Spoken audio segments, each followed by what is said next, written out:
Business Takeout presents The Cocktale Hour with L.A. Wade.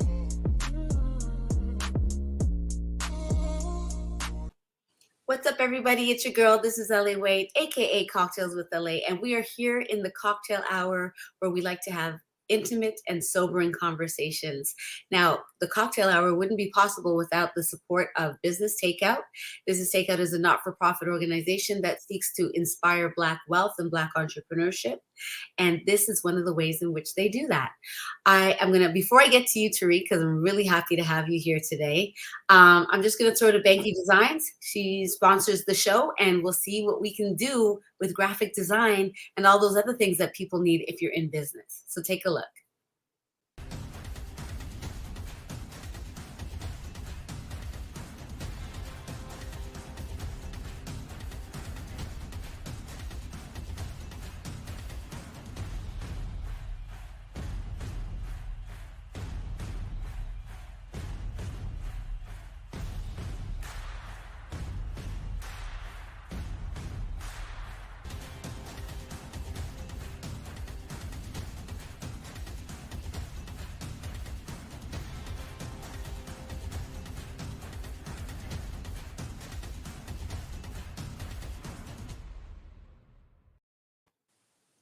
Was that not exciting, Tariq? Yeah, it's a fire setup. Like, right? It's like that commercial comes on and everybody's like, well, what have I been doing with myself as an entrepreneur? I got to get to work. Right. So welcome to the Cocktail Hour. It's been a little while coming, but I told you I wouldn't forget you. Oh yeah, I know you. I know you wouldn't. Like, I mean, when you contacted me, I was like, hey, I'm down. So, Yeah. I was ready, waiting for the opportunity. So today is here. So Today's the day, and I'm really gonna just shout out Ellie from 416 Podcast, because she is the reason why I even know who you are. She was doing a project about, I believe it was Black Love, when I first met you, and you were in the middle of an interview with her when I came in, and she had you on the hot seat about some topic. You got that right. I love Ellie, but yeah, she definitely did. Best. She has such a beautiful heart, and I love the way that the projects that she wants to develop. I feel a lot of alignment with the things that she does, so I will always ride for her and support her in any way that I can. Absolutely. But she put you on the hot seat, and I really thought that your demeanor was so calm, cool, and collected that I needed to see, like, who is this person? What do they do?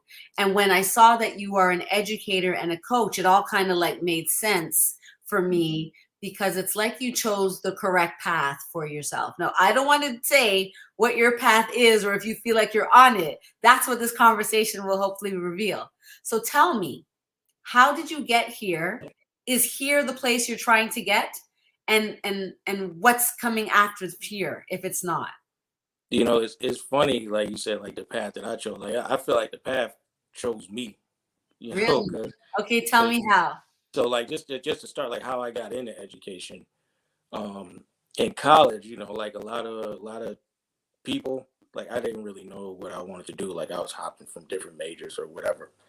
So I took a summer job working at a school, kind of like a summer counselor type position, and I had a knack for working with kids. And the principal, Dr. Vimana Reagan, she saw something in me and said that I should probably pursue education because of how well I work with the kids and how well I teach things.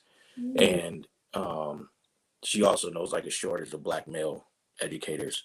Wow. So she was like, you need to go into it. So that's what I did. And from there, she kind of started me from the bottom. Like, I came in, I was after school counselor.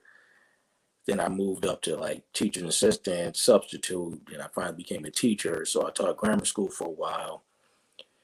Then after grammar school, I wanted to try something different. So I worked on the other side of education, where I was a program manager. So I was putting programs into different schools and working with the administrative side. So I got to see that side of. So I went from being a teacher to working on the other side with principals and vice principals and things like that.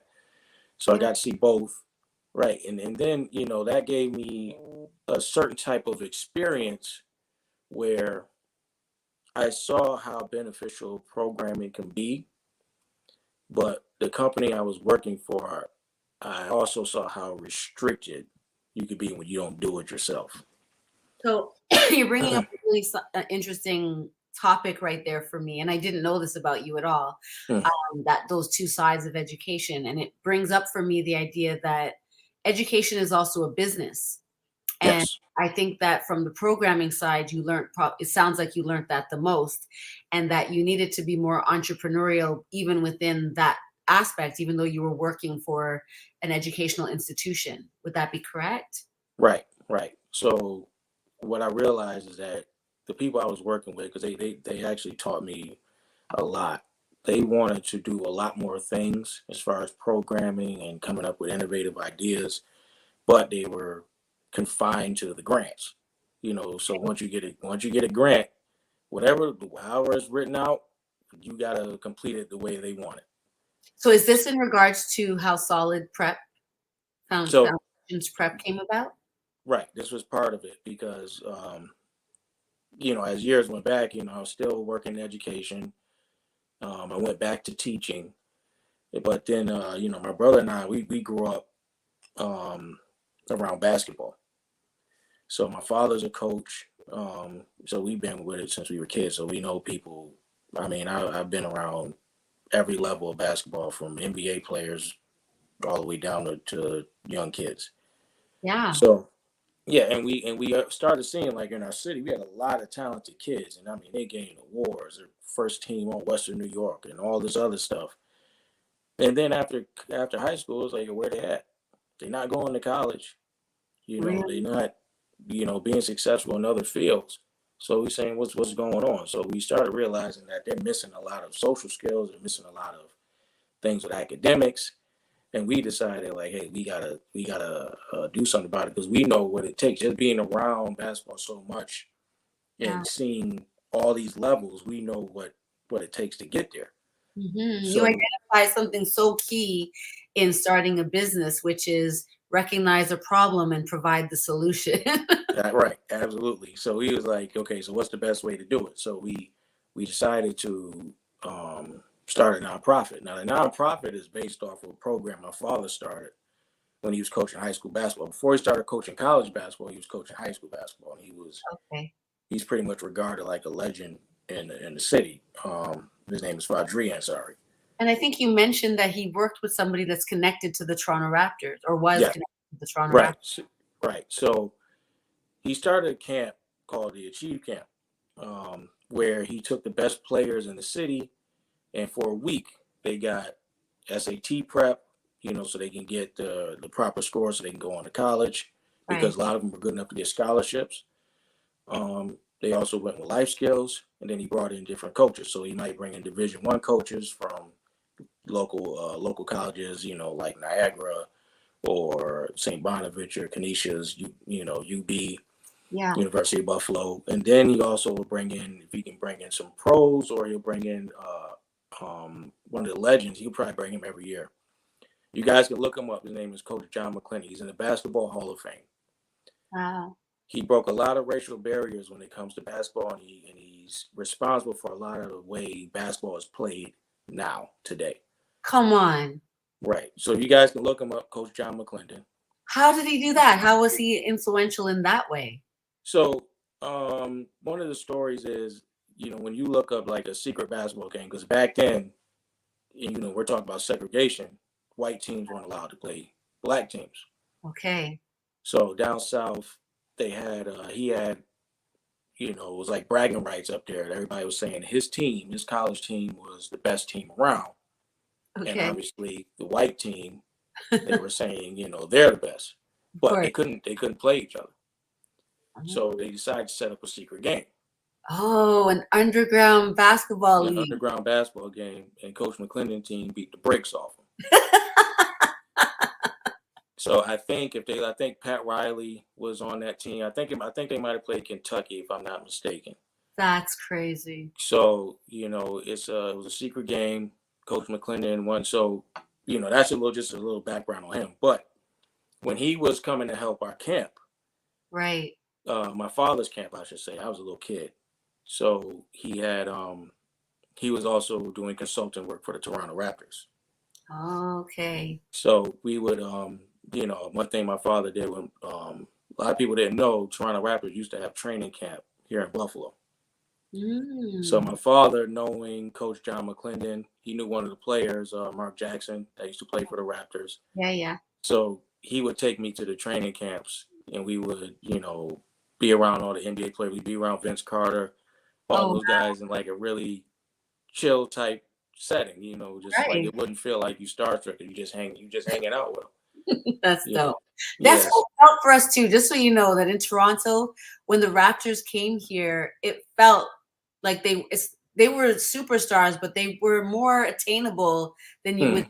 Like you could go to a club and see them, and it wasn't like a thing where we would be imposing ourselves onto them. So it was very cool in the way that we could all share space together. So I could see that for you. Yeah, absolutely. And I was in high school, so they just when they were just talking back to me, I'm like, yo, like, like I was surprised, like they were just like that normal, But then again, it's like I've been around pros like pretty much my whole life. So like my father's the Achieve camp, his first year, he had Lamar Odom in the camp. Oh, crazy! So he's like, here's a little backstory with him with us. Like he's close to my family. I was gonna say backstory. We need that whole story. Yeah. He's pretty close to my family. Like his mother. God bless her soul. She passed away when he was young. Oh, but, wow. Yeah, his mother and my mother grew up on the same block. His family, my family, grew up tight. Right. So he was connected through that ways. But he came when my father started the camp. He came that first year, and at that time he was top ranked in the country, maybe one or two in the country.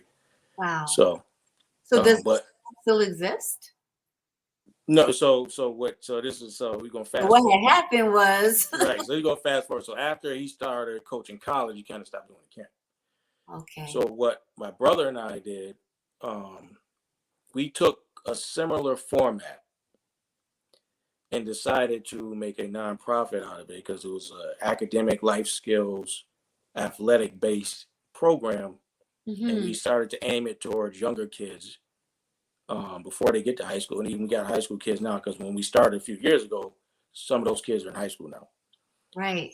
Oh wow. Yeah. So did you get that sign from your dad? So yeah, it was like we took the brain trust from him and kind of expanded, put our little barbecue sauce on it. So so instead of 1 week, we wanted to do something that lasted an entire year. It lasted a year long.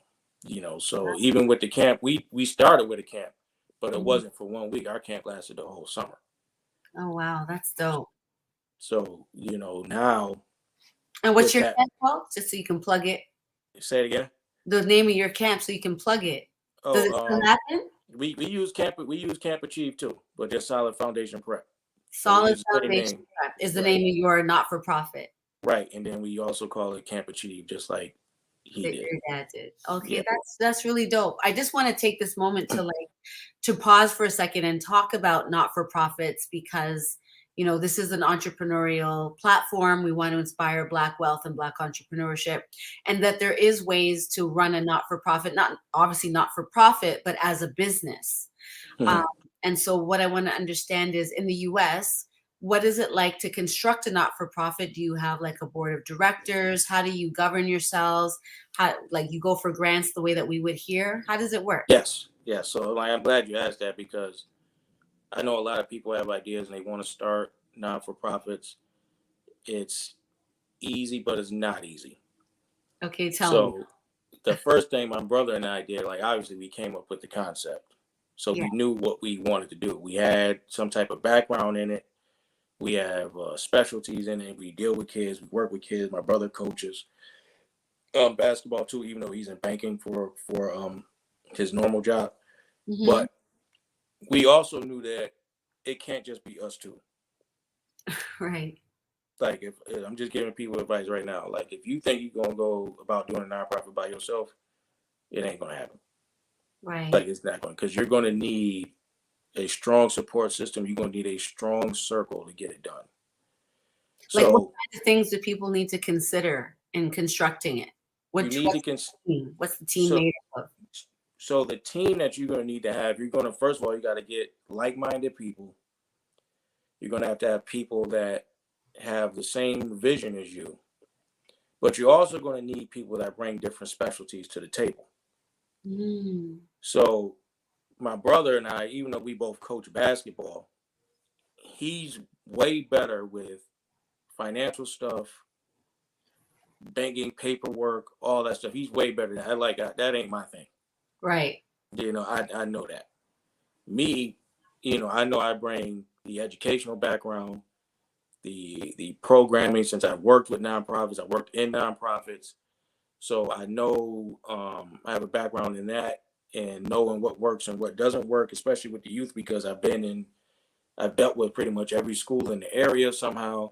I've been in almost all the schools. Like I have that type of experience. So then we have another partner who specializes in tech. So he brings a different element.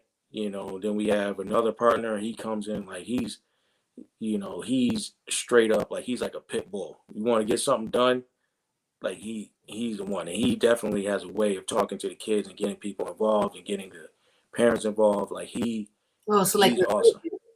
Right. It's a group. So we got that core, and then we added a couple other people that help with that, have backgrounds in education, higher education. So one of ours works in colleges. He's a counselor for college students. Right. So he brings that. So he knows what it takes to get into college. He knows what it takes to stay in college. He knows the resources you need for that. So bringing all those people in together, we saw a line of vision. They believed in the vision, and we said, okay, what do we need after this? So after that, we decided, we have to make sure all of our paperwork's straight. We didn't start any programming until we were an LLC. All the paperwork, we're a legal nonprofit. Okay. So that's the other big advice I would tell you. Don't get started until you have that settled. Okay. I think you mentioned before something, not in this conversation, in the pre-conversation, about your mom and the way that she inspired business and monetizing. Yes. So that's why you got your ducks in a row prior to doing it. Oh yeah, absolutely. So my mother, you guys can look her up too, named Dr. Tariq Ansari. So she runs several community health centers here in Buffalo. So she's CEO of Community Health Center Buffalo, and she's always been, I would say, like the yin to my father's yang. Oh, that's a good combination. Yeah. So my father would do things. He's big in the community. He's big for doing things in the community, and you wouldn't have to pay him to do it. So that's one thing I know that separates him from a lot of people who feel like they about it and everything like that. He would do things without being paid. If you ask all these community leaders, or you would ask certain people how many people would actually be doing this or that for the community and not getting paid for it, he's one of the few that would be. God, payment thing is such a big deal these days. Right. Everybody wants to get paid, but nobody's paying. Right.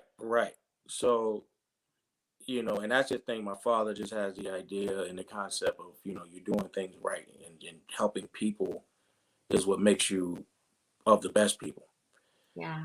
Now, my mother, she has the same type of vision, but she understands the business side. Not saying that my father doesn't, but she knows how to take the resources and understand that if you have more money, you can help more people. Right. You can have more programming. You can do more innovative ideas. So my mother gave us that sense, as far as you can be a lot bigger than you anticipate, but you're going to need these resources. You're going to need to connect with these people. You're going to need money. You're going to need grant money. You're going to need a grant writer. You're going to need all of these things to help these things grow. So my mother, and there's that transitional period. Yes, for me, I feel like I've only been doing what I've been doing for 2 years, and I'm constantly trying to galvanize people to help me, but I've been paying people too. but Right. I'm not getting paid. Right. Yeah, you get a lot more I'm done. like this with all of the Yeah. people helping me, but I haven't received any money for the things that I do. So it's kind of like, like that period of time where you're trying to build momentum in a business and you're paying out. And some people are obviously they're very talented. The people that, for example, I work with very talented people and they deserve to be paid more, but I'm one person and I'm Right. self-funding something because I believe in what I'm doing. That transitional period, how do you get people to work with you before you're able to get that funding to secure the grant, to Right. secure the bag? What do Right. you do to inspire? How do you coach them on? And that's why it's so important that you get people that have the same vision as you, because it ain't going to happen overnight. No. It's not going to happen overnight. So you're going to have some people that's like, okay, we're going to ride this out, and you're going to have to show them that eventually all the success is going to come if we're doing the things the way we intend on doing them. Yeah, because you can't put out all that effort over an extended period of time and not get anything back. Right. Like my mother started her health center was small, very small, and now she has like 4 of them. So, oh wow! Yeah, so it's like I think I need to interview her. Right, and the main one is huge. The main one is huge, but wow. It's the fact that she knew who to surround herself with, and then we took this same thing and understood that the people that are with us now, we understand that, okay, when we started small. Like, we was putting up all our own money to do things. Yeah. And then now we're at the point where we're getting grant money. People are seeking us out. We're talking like people that want to give us money. Right. And they're contacting us, and then it all started with just having that vision, and everything is just growing together. But you can't have people that are only they have wrong intentions. Yeah. Or sometimes it's not even wrong intentions. I mean, let's be real. We live in an environment where people are struggling to survive. So they have to charge people because where else are they going to get the money for their own survival? Right. And we understand that too, but that's why we've been so. It's got to be a balance. Got to help each other. But like, for me, it's just kind of like, yo, if you need help with your rent, let me help you with your rent. But like, I still need you to work with me. You know what I mean? Right. So that's the only way that we'll move forward. Yeah. And then, and understanding that, like, it means having a small, you might not have people as committed to everything. Right. Because it's like, okay, we're not getting paid yet like we should. Like, we're getting money for us as a program. Ain't no money for personal. Like, personally, right? You balling. Right. You know what I mean? We get, we'll take some money. We might get some perks, we'll get some gear for the kids or whatever, get some gear for us, all that type of stuff. But yeah, it's not like, here you go. Like, the impression management of your success has to be huge, because if you start spending money on yourself, people are going to be looking at you like, well, right. That's a fact. And then you got some people who are always leery of nonprofits anyway. That's true. Because but not this one. Business Takeout is a good not-for-profit. No, yeah, I already know that. Donate to this cause. Yeah, I wouldn't have been on there if it was like that. This is a good platform, and I'm pretty sure yours is doing really great things. Absolutely. Yeah. Like, we make sure we give the kids the best stuff that we can give them. So the kids in our camp this year, you should have seen their faces when they found out they got new sneakers, book bags. Oh, that's dope. All that stuff. So, how do people donate? Do they just go to the site and there's a place where they can donate if they want to give? Yeah, they can go to the site. They can go to the site, and they can contact us. We're all really accessible. So, if anybody wants to donate, we here. I'm just saying. Right. You heard what it is. That's amazing. Okay, so that's you as both educator and coach, I think. Yes. Right? In that program. You can say that. But yeah. You said you also you coach for the Buffalo State College. Yeah. So how did that come to be, and how do you? What's your teaching / coaching philosophy? So, how it came about coaching at Buff State, like, my father was a head coach over there. Oh, okay. And at first, like, he had his connected. Yeah. So Your yeah, family like takes care of you guys. That's really cool. That yeah, Black like families. it took at first, like I had to, he made me work my way up to, like when he first put me on, like I had to sit at the end of the bench. Like I didn't even sit with the other coaches. I'm doing just film work. Like I couldn't travel with the team. Oh Like, wow, no perks I for was you. more like I was more like a manager than anything else. So he moved, I had to work my way up, so he didn't just take it because I'm a son, like, oh, you get in this position. You're gonna have to work and learn and everything like that. Right. But you So obviously had something in you that made him see that he could work with yeah, you that way. So yeah, that's really dope. I know that's one thing, like I know the game. I've been around it my whole life, so and it's like he can't say anything. It's like, dude, you taught me. So Right? like, you know what I mean? Like, That's true. I Can't learned from you, say and then there. like, yeah, it's like I learned from you, and just from being around the game, I picked up stuff. So and I learned how to coach from him, and I learned how to coach from being around other coaches and just understanding basketball. Yeah, So he put me in that position, and I've enjoyed it a lot. that's really dope. Big up to Mike Truth, who just popped on and said hi, LA. Mike Truth, this is Tariq, and he's a dope man from across the pond. Like if I just look hard enough, man, maybe I can see you waving if you stand on top of your house over Oh in yeah, Buffalo. Mike, what's up? um, so I wanted to say, I talk a lot about like family dynamics. Well, I talk a lot about it outside and inside of my podcast. But you reference your mother and your father and the things that they've been able to pass down to you and your brother. And I just want you to speak a little to what that means to you as an entrepreneur, as an educator, to have that foundation of both parents kind of like supporting you in your life and in your business. Oh, Like, it's big time. And again, I don't want to leave out my sister either. My oh, sister. okay, there's a sister involved, yes. Oh yeah, well my sister has always been in theater, arts, dance, and everything like that. So she's the youngest of me and my brother. There's only three of us. She's the youngest, Amazing. and she supports us too. And one thing I would say about my parents, for all of us, they've always supported whatever endeavor that we wanted to take on. As long as it wasn't like criminal or anything like that. But Yeah, that part. yeah, so just having that type of backbone helps you. Having a strong support system is huge. It's huge. And then as I got older, you realize that um, you can choose your support system. Yeah, you I can was create blessed. a family that you may not have had. Right. You can choose that. You can choose that. It's not like everybody just feels like, okay, this is the hand I was dealt, and this is Right. what I have to work with. And that's not necessarily. As you get older, you could pick and choose who you want to be around, and you could pick and choose and know who can help you with what and what resources. Right. So that's one thing that I learned from my parents, and then not only them, like my aunt and my uncle.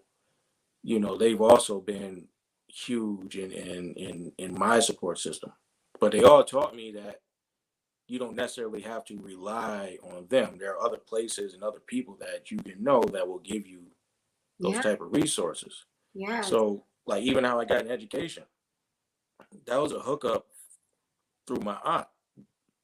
I didn't know her, but then I also started realizing that Dr. Yvonne Minor Reagan has a lot of resources that can help me in education.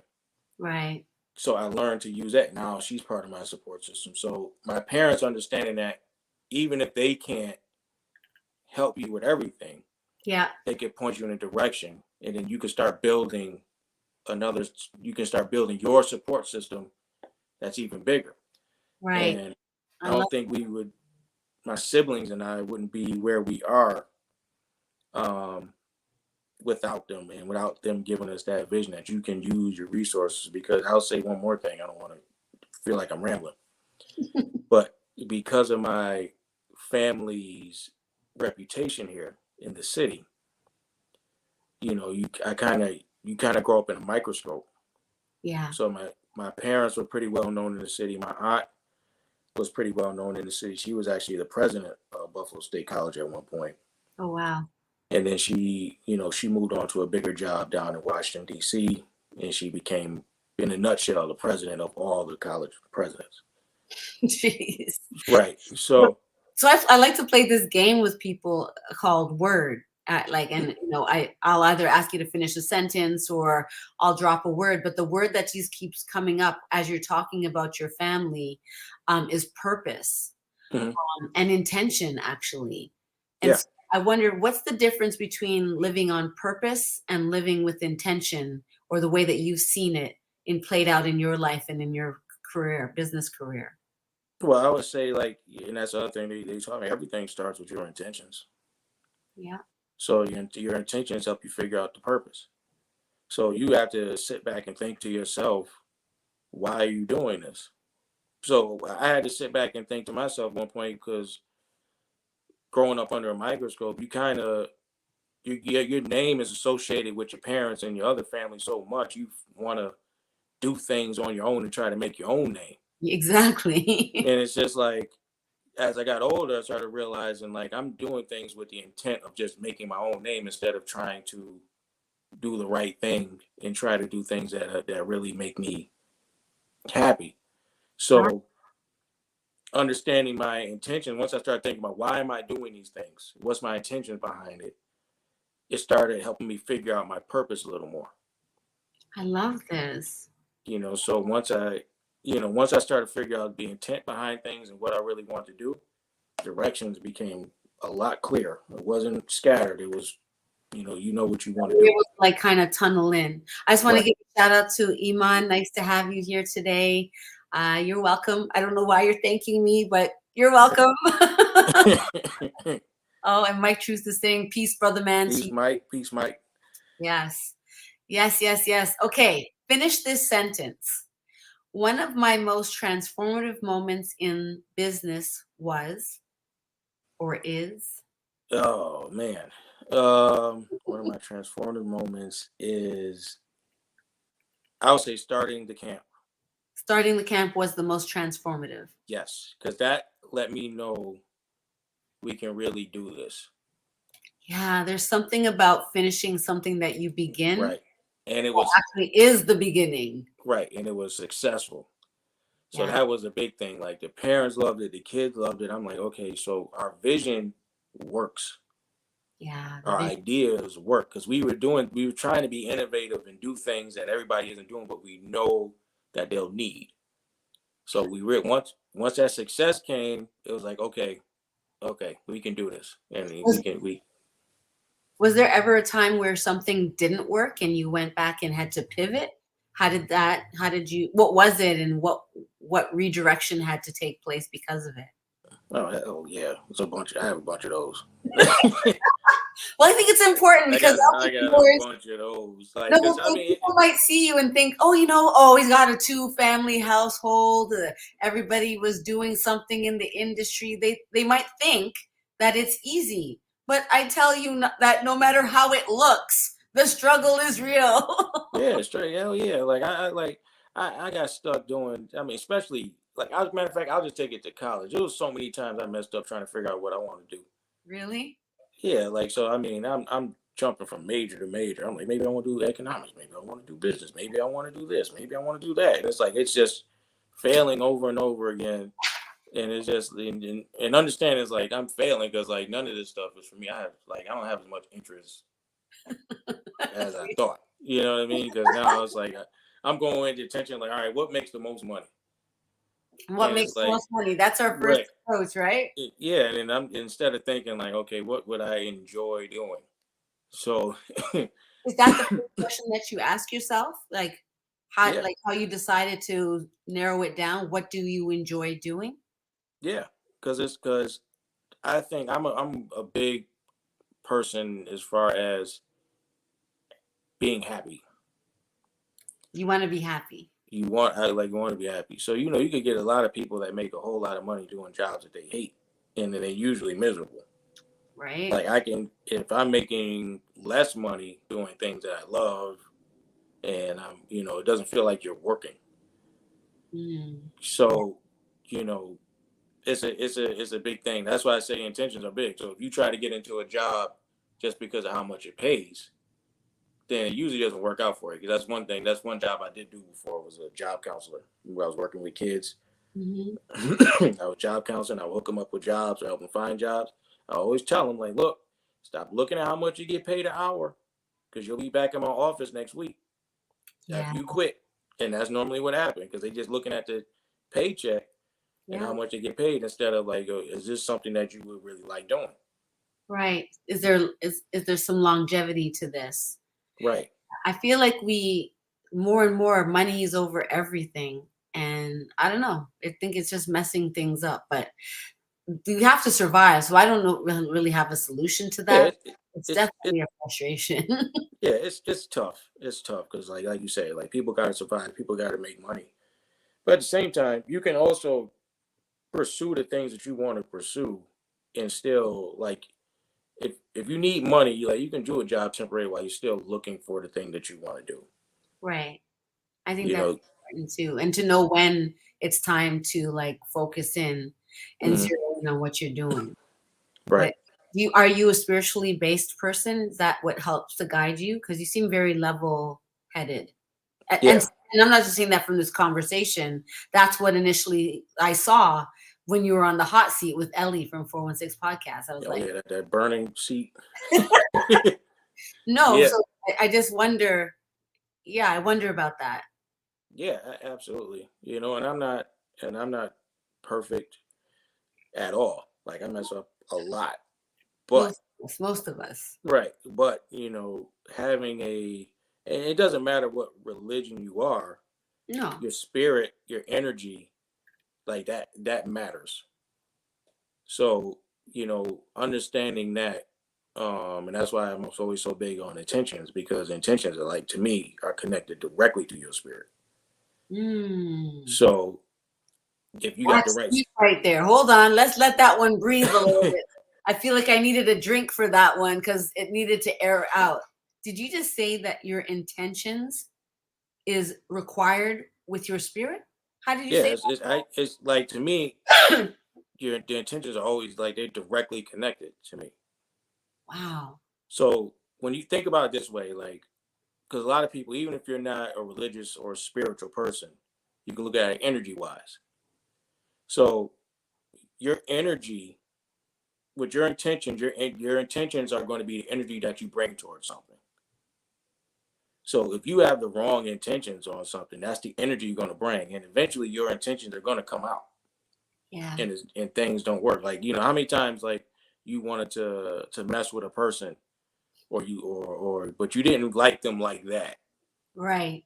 You only wanted a couple things. So you doing stuff that you wouldn't normally do, or you saying things you would normally say, and eventually that person ends up realizing, like, oh, you don't like me like that.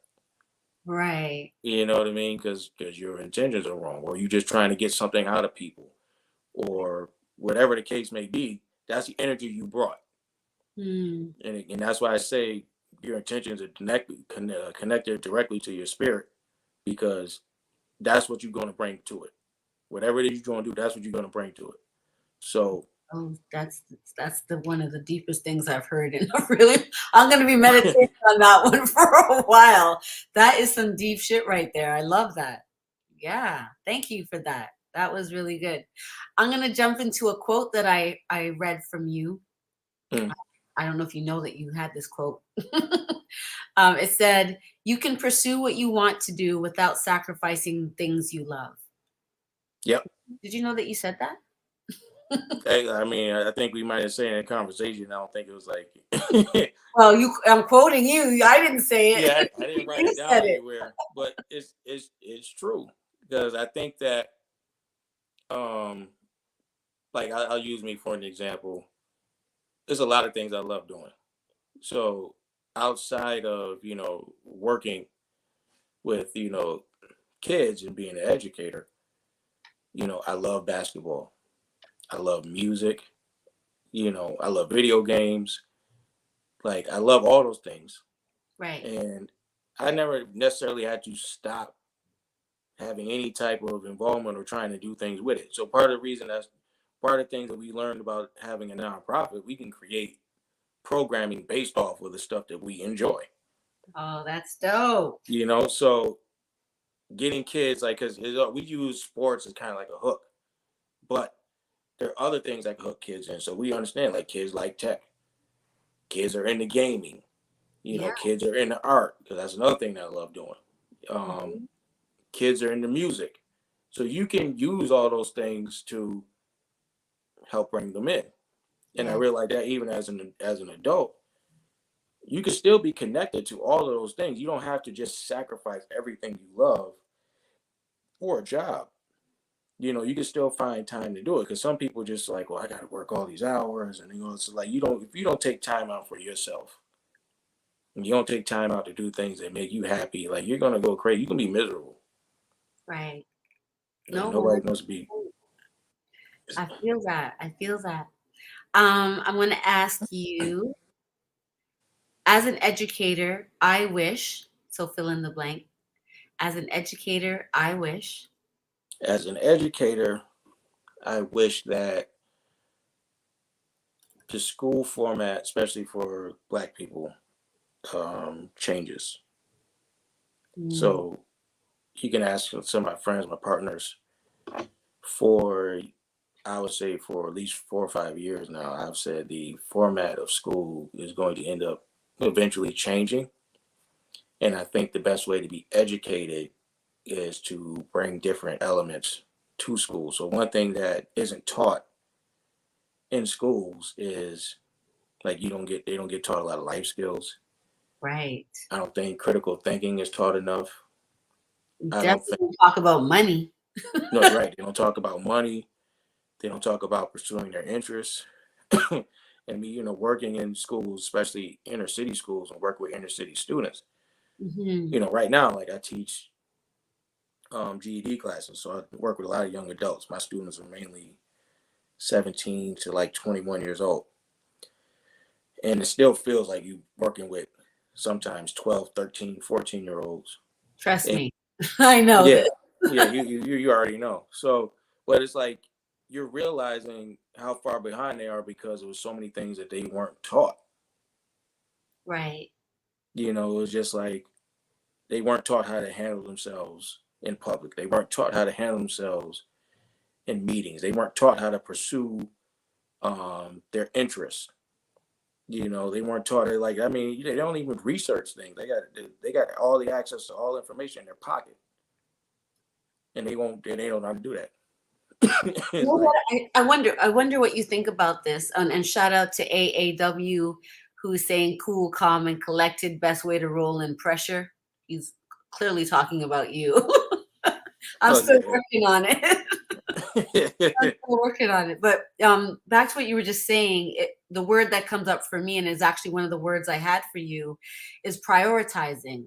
And yes. I wonder about groups that are, there's more pressure on them in terms of survival. Their perception of scarcity might seem very real in their life. Mm-hmm. And then if you are hustling for survival, your priorities tend to lean towards that versus what you value and what your morality is telling you sometimes. Do you see that in the students that you work with, how they prioritize versus how you would like them to prioritize? Yeah, like, and I see that with them. But the other thing is, I'm noticing a lot is that they don't know how to prioritize, and they also feel like they have to do things that they really don't have to do. So a lot of them, like, they are on probation. They were arrested or locked up before, or the judge, like, we're not gonna give you time, but you're gonna have to get your GED and get a job and all this other stuff. Right. And it's like they're not understanding that the things that keep you out of that, or I would say this, they don't think in the long term. Exactly. So it's hard to prioritize when you're thinking everything in such a short, short time frame. Exactly. They're short-sighted. They're looking at what's in front of them. They're looking at what they don't have opposed to what they could have.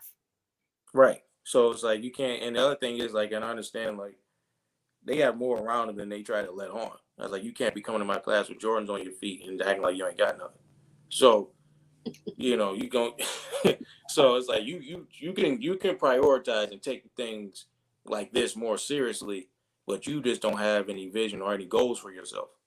So that's where you come in. You help them Right. formulate those things. And Right. so walk me through a process because I need some help. Yeah. So when you talking to, because that's the thing, like I have a good rapport with my students. Yeah. Because I don't necessarily like everything isn't all about academics every day, and I could talk to them about, you know, whatever, especially if they adults. Like I talk to them anytime, you know, I could talk to them like adults. Right. But Or, you know, on their yeah, way. helping, especially with black boys. So one thing I noticed from my classes, even though I get black boys that they'll pass their GED, but more the girls are a little more focused than the boys are.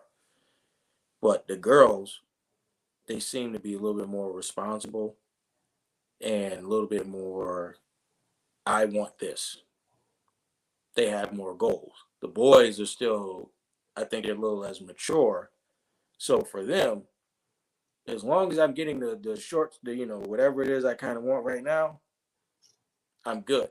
So it's hard for them to take the things like the GED class or whatever seriously because their goals only consist of getting girls, you know, hanging out, Man, smoking, you know, partying. who's that? Like those are really easy goals to attain. You know what I mean? It's like, so it's like, what more do you want for yourself? Because eventually it's like, okay, you realize that you 30 and that's all you still do. That's crazy. You know what I mean? Like, Yeah, like when does that stuff get real for people when they have to start paying their own rent? Like when does it right, start to turn around for them and they realize that shit, I need to prioritize way differently, right, right? right. Because for the whole time, 'cause that's the other thing, you know, they get taken care of by people that need to let them get a little bit more responsibility. Yeah, I was gonna say, can I say something controversial and be like, the parents are enabling that Yeah, that yeah, you can say that shit. and Because boys, because it's true.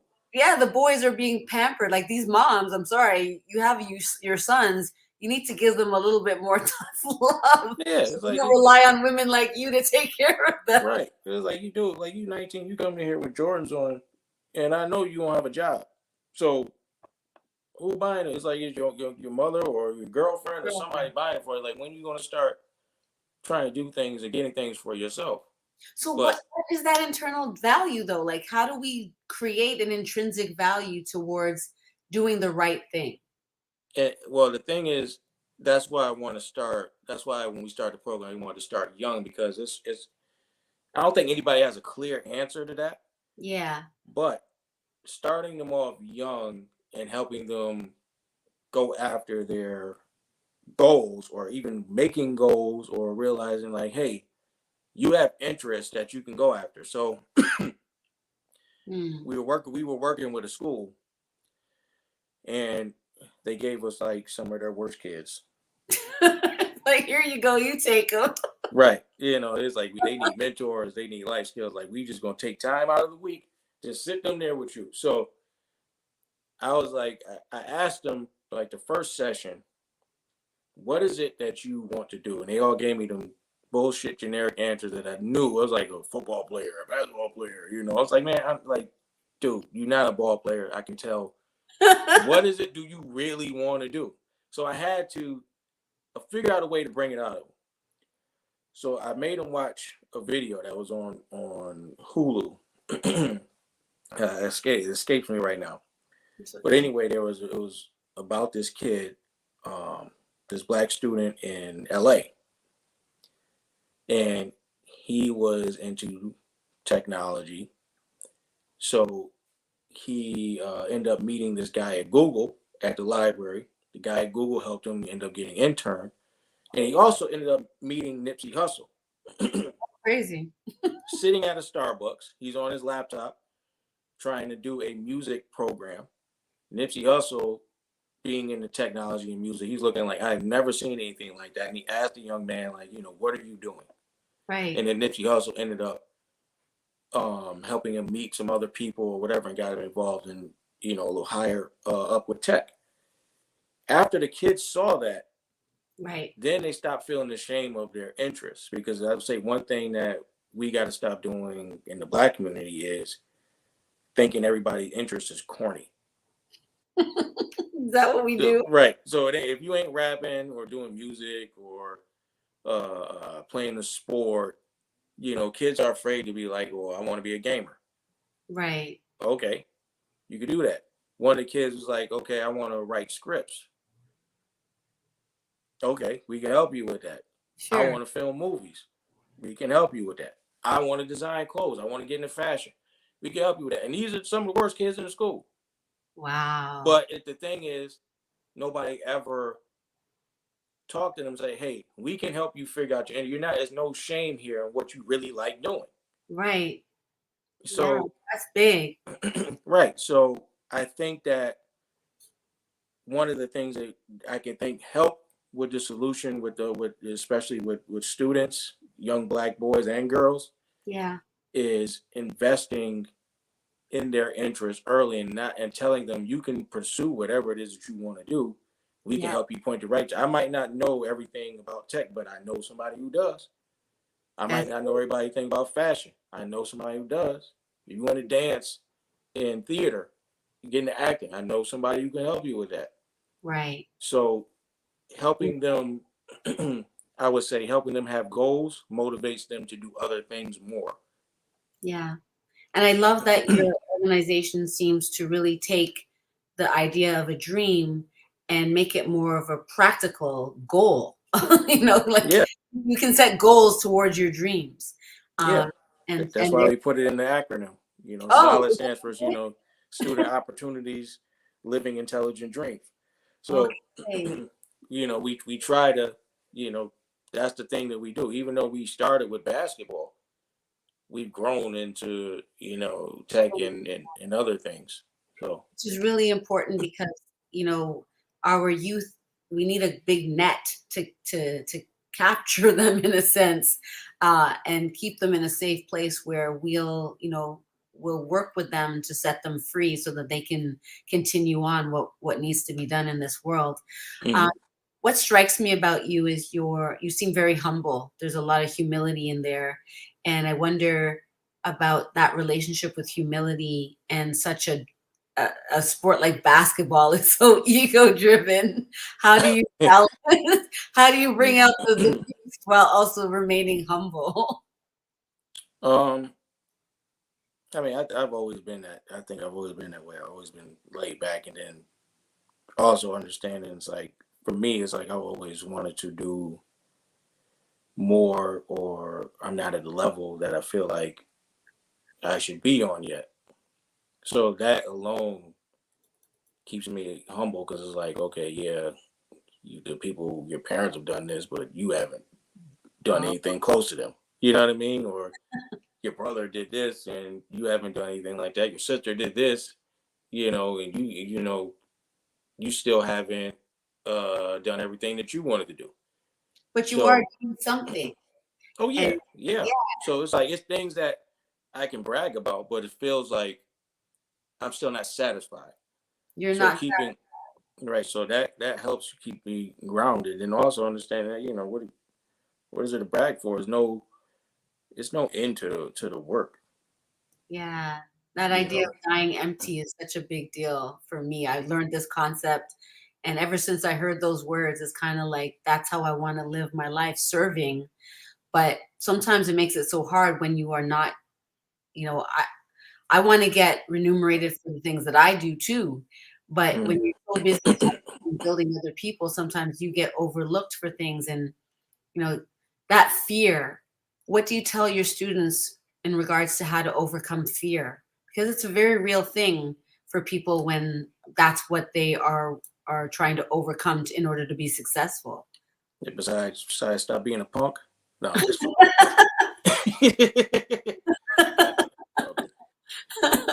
Yes, But instead of that. um, I think that the fear comes in a lot of ways, just from them. For one, not having knowledge of what they want to do, and then also being afraid of failure. Mm, So it's like, yeah, you might fail at something, but normally your L's are something you're supposed to learn from. So Indeed. like when you tell them like it's okay, because even in class, like they'll be afraid to ask questions because they're afraid to look stupid, or Mm, they're afraid to ask or answer a question, or afraid to look like, okay, well, I don't know this. Well, that's what we're here for, right. because you don't know. You're supposed to learn it. So once you start realizing, okay, you can take chances, you can take risks. You don't have to be afraid of this. Like, what's the worst that can happen? You're not gonna die. You have to So, die. right. So it's like, go out, take a chance. Like, put your effort into it. If it doesn't work, learn from that, and then on your next attempt, take what you learned, and then make sure you don't make the same mistake. I love it. So in the spirit of not doing everything yet that you want to do, my question is, what do you still thirst for in life? Well, for one, my vision is I want solid prep to be big, like on a nationwide scale. Like, I want us to be able to help all over the country. Mm, Like, so one thing I made a promise to myself, I was in LA, and riding around and seeing the schools. I'm like, damn, it's like they got bars, like it's like jail. You know what I mean? And then, but it's like I know that the program we doing and things we doing can help them. yeah. And it's like that's one of the major goals that I wanted to do. On top of other ideas that I have, but that's the biggest thing, to be on such a large level that we can help out so many people, um, with the things that we do, and just helping them learn how to do it. Yeah. Because even if we inspire other programming that's similar to ours, Mm-hmm. we're doing our job. So Absolutely. That's dope. Would you say that you're living the life you love? yeah, I love my life right now. Like it's and like I don't have anything to be unhappy about. Um, but I just know that, and you know what, I'm happy because I know I'm on the right direction, and I have the right people around me. Um, So so I cute. feel comfortable where I'm at. I don't feel like I don't know where I'm going. I don't know what I'm doing. You have intention. I have intentions. My That's intention connected to your spirit, is right. They made my purpose real clear, so I right? don't And feel attracts the people that you need to work with you. right, because that's the other thing. When you have the right intentions, quietly you start realizing right people start coming around. It's so true. Wow. I'm so glad that we spoke with you today, Tariq. Like, I knew that you were going to be a good interview, but I didn't really know that much about you. I Mm, just, from that little snippet of time I saw you with Ellie, I was just kind of like, there's something very grounding about you, that in the work that you do, it must be something that should be shared, that other people will be able to gather. Like AAW said, cool, calm, and collected, best way to roll in pressure.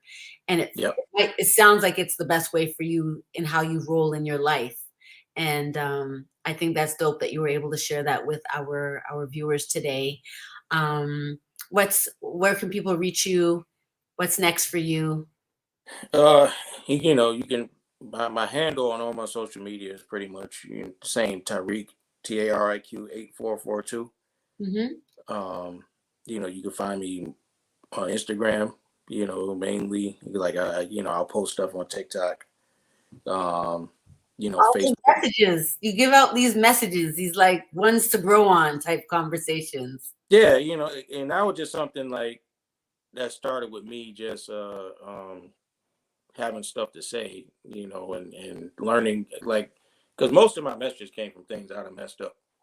So this is what I You're learned from singing it. to a Yeah, choir it's like with that. that one. Yeah, I never want to come off as like I'm perfect and this is how you do everything. Like, no, I done messed up. So this is like, so in case you don't want to mess up, don't do this. So Right? um, That's amazing. You are welcome here in the Cocktail Hour anytime. Thank you so much for coming. For everyone else, if you'd like to watch more of the Cocktail Hour, it's on Mondays at 5 p.m. Eastern Standard Time. Most days, sometimes something happens and we got to change it up. Depends on the guest. But for the most part, that's where you can find us. If you'd like to advertise on our platform, please contact info@businesstakeout.com. I'm your host, LA Wade. Thank you for watching the Cocktail Hour. And don't forget to continue to thirst for the things in life that move you forward. Just take the step and let the adventures begin. All right, we'll see you next time. Thanks, Tariq. No problem. Bye, everyone. If you enjoy our programming and want to help support Black entrepreneurship, please donate today. www.businesstakeout.com/donate.